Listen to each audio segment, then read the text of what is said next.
విశాఖలో శ్రీ చైతన్య కాలేజీ విద్యార్థి బుధవారం ఆత్మహత్య చేసుకున్న విషయం తెలిసిందే. కార్తికేయ మంగళవారం మధ్యాహ్నం భోజనం చేసే సమయంలో ఏడుస్తూ కనిపించాడని కాలేజీ అసోసియేట్ డీన్ వీర్రాజు తెలిపారు. విద్యార్థి హోమ్ సిక్ కు గురయ్యాడని అతని తల్లిదండ్రులకు చెప్పగా వారు వచ్చి కెరీర్ ఇంపార్టెన్స్ గురించి చెప్పారన్నారు. 13వ తారీఖున వేదాంత కార్తికేయ అనే అబ్బాయి శ్రీ చైతన్య కాలేజ్ లో జాయిన్ అవడం జరిగిందండి. మా కాలేజ్లో జాయిన్ అయిన దగ్గర నుంచి అబ్బాయి కొంచెం హోమ్ సిక్ గా ఫీల్ అవుతున్నాడు. అది మనం అబ్జర్వ్ చేసాము. పేరెంట్స్ తో కూడా మనం మాట్లాడడం జరిగింది.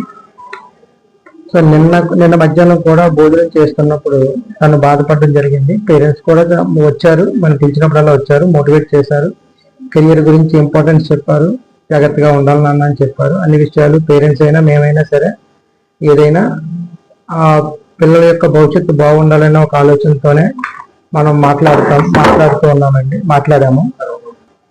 సో పేరెంట్స్ నిన్న మధ్యాహ్నం కూడా పిల్లలు భోజనం చేసేటప్పుడు పిల్లవాడు కొంచెం ఏడవడం జరిగింది. అది మా అడ్మినిస్ట్రేటివ్ ఆఫీసర్ ఏఓ గారు అబ్జర్వ్ చేసి మాట్లాడారు. పేరెంట్స్ కూడా కబురు పెట్టారు. నిన్న రాత్రి పేరెంట్స్ కూడా రావడం జరిగింది. ఆ పేరెంట్స్ కూడా పిల్లవాడితో కెరీర్ ఇంపార్టెన్స్ గురించి చెప్పారు. అన్ని విధాలుగా సైకలాజికల్ గా ఫిజికల్ గా పేరెంట్స్ మాట్లాడారు, పిల్లవాడితో మాట్లాడడం జరిగింది.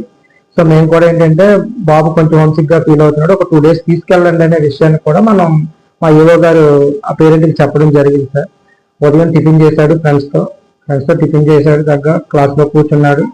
ఈ స్కావెంజర్స్ క్లీనింగ్ పర్పస్ లో గేట్ ఓపెన్ చేసే ఈ టైంలో ఏంటంటే రావడం, ఈ దురదృష్టకరమైనది జరిగిపోవడం, మనకు బాధను మిగిలింది సార్, జరిగింది సార్.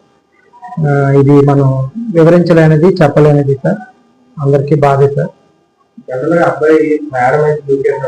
లేదు సార్, చాలా తప్పు సార్. అది ఒక బాధలో ఉన్నప్పుడు ఇలాంటి విషయాలు ఇంకా బాధను కలిగిస్తాయి సార్.